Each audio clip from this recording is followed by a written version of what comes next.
You know that person. The one who picks up your broken garbage disposal, turns it over twice, and just fixes it.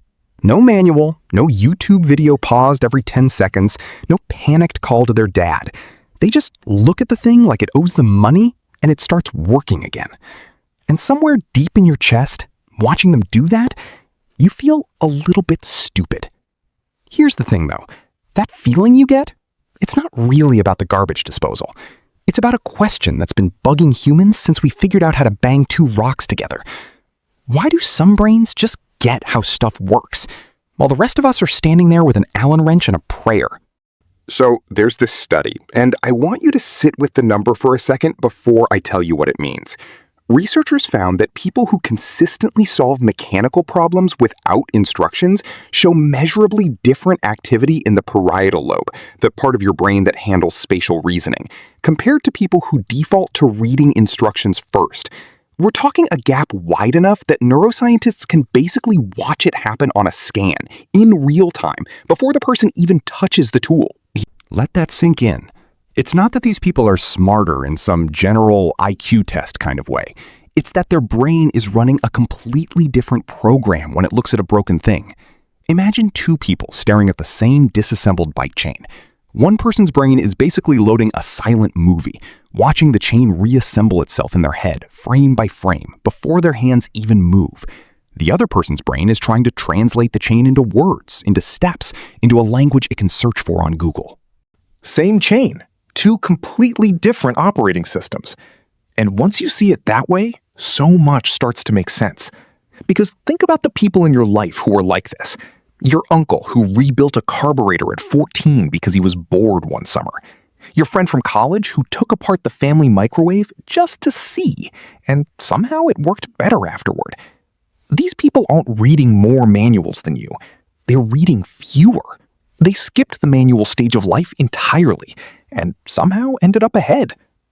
So what's actually going on there? Let's talk about it, because it's not magic, and it's not some rare gene you either got or you didn't. The first piece is spatial reasoning, and I already touched on this, but I want to go deeper, because this is the real engine under the hood. Spatial reasoning is your brain's ability to mentally rotate an object, to picture it from angles you're not actually looking at. When you see a jumbled pile of shelf parts and screws, a person with strong spatial reasoning isn't seeing chaos. They're seeing a 3D puzzle that's already halfway solved in their mind. They can look at a flat panel and picture the vertical shelf it's about to become, the way some people can hear 4 bars of a song and predict the chorus. Here's the kicker though. Spatial reasoning isn't fixed. It's trainable, like a muscle nobody told you to work out. Kids who spent their childhoods building with blocks, taking apart old radios, playing with gears and pulleys and dumb little mechanical toys, they were doing bicep curls for this exact skill without knowing it. Meanwhile, a lot of us grew up with toys that already worked right out of the box. Screens that just did the thing when you tapped them. Nothing to crack open and wonder about. That's not a character flaw. It's just reps, or the lack of them. The second piece is pattern recognition. And this one's sneaky, because it looks like intuition from the outside, but it's actually memory wearing a disguise. Somebody who's fixed 40 different squeaky doors in their life isn't guessing when they walk up to door 41.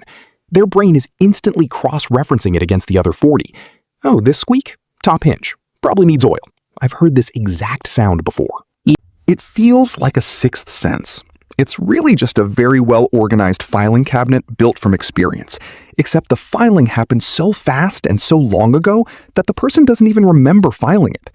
This is actually really good news for you if you've ever felt like you're just not mechanical, because it means the fixer down the street isn't operating on some innate gift you were denied at birth.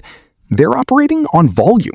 They've simply broken, fixed, fiddled with, and failed at more stuff than you have. Their confidence isn't the cause of their skill, it's the result of it. Now, here's where it gets interesting, because there's a third piece that almost nobody talks about, and it's not really a skill at all. It's a relationship with being wrong. Think about the last time you tried to fix something, and it didn't work on the first try. What did you feel? For a lot of people, that's the moment they give up and reach for the phone to call a professional or watch a 15-minute video from someone with better lighting than their kitchen. But the natural fixers, the ones who never open the manual, they treat that failed first attempt completely differently. It's not a verdict on their competence, it's just data. Okay, that didn't work, which means it's probably this other thing. They don't spiral. They don't take it personally. The garbage disposal isn't judging them, so why would they let it make them feel judged? This is honestly the biggest difference. More than the spatial reasoning, more than the pattern recognition. It's emotional. People who fix things without instructions have basically decoupled their self-worth from being right on the first try. Every failed attempt is just information, moving them closer to the right answer. The same way a detective doesn't take it personally when their first suspect turns out to be innocent. It just narrows the list.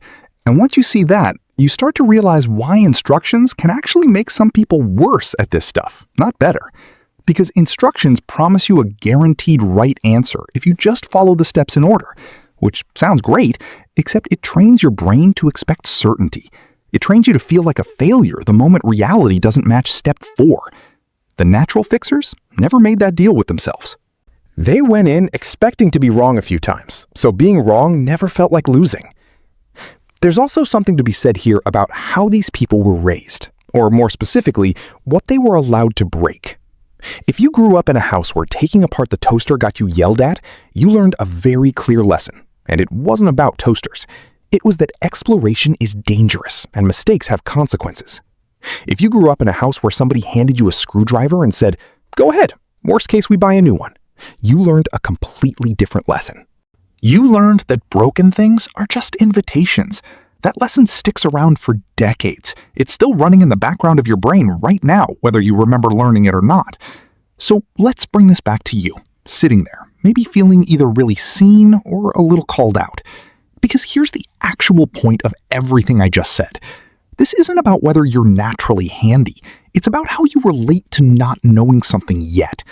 The next time something breaks in your house, before you reach for your phone, try giving yourself 60 seconds. Not to fix it, just to look at it, turn it over. Notice how the pieces connect. Ask yourself what you'd guess is wrong, even if you're probably wrong. That's it. That's the entire training program that built every natural fixer you've ever envied. They didn't start smarter. They just started looking longer before they started searching. And there's a strange side effect to all this that I think about a lot. The people who can fix things without instructions usually seem calmer in general, not just around broken appliances. Because once you've proven to yourself, over and over, that a problem you don't understand yet is still just a problem, not a threat, that confidence bleeds into everything else.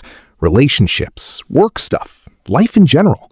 If a leaking faucet doesn't scare you because you know you can figure it out eventually, a hard conversation with your boss starts to feel a little more figure-outable too. It's the same muscle. It just happens to show up first in the garage. So maybe the real skill was never about screwdrivers or manuals at all. Maybe fixing things without instructions was just the most visible symptom of a much quieter belief, one that had nothing to do with tools, which is that most problems, if you just stay in the room with them long enough, will eventually show you exactly how they want to be solved. If this video helped you see yourself a little differently, that's worth something to me. I put real time into these. No team, no shortcuts, just me trying to say something true in a way that actually lands. If you want to support that, there's a Buy Me a Coffee link in the description. No pressure at all. Just know that every single one means more than you think. Thanks for being here.